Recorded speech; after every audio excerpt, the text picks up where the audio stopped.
I'm David, and welcome to day 24 of our Advent reading through John Piper's little book, Good News of Great Joy. And we're reminding ourselves what it is that we celebrate tomorrow on Christmas Day. Little children, make sure no one deceives you. The one who practices righteousness is righteous, just as he is righteous. The one who practices sin is of the devil, for the devil has sinned from the beginning.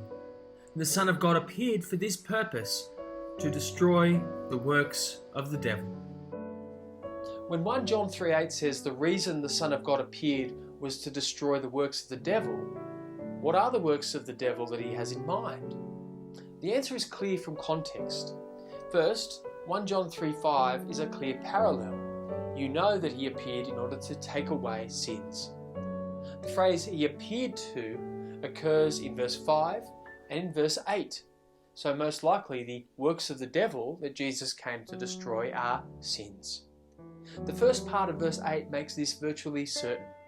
Whoever makes a practice of sinning is of the devil, for the devil has been sinning from the beginning. The issue in this context is sinning, not sickness, broken cars, or messed up schedules. Jesus came into the world to enable us to stop sinning. We see this even more clearly if we put this truth alongside the truth of 1 John 2:1. My little children, I am writing these things to you that you may not sin. That is one of the great purposes of Christmas, one of the great purposes of the incarnation. But there is another purpose that John adds in 1 John 2:1-2. But if anyone does sin, we have an advocate with the Father, Jesus Christ the righteous. He is the propitiation for our sins, and not only for ours, but also for the sins of the whole world. Now look what this means.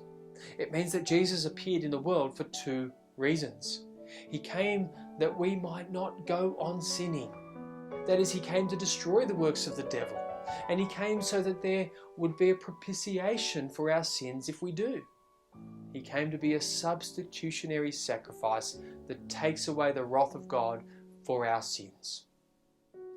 The upshot of this second purpose is not to defeat the first purpose. Forgiveness is not for the purpose of permitting sin. The aim of the death of Christ for our sins is not that we relax our battle against sin.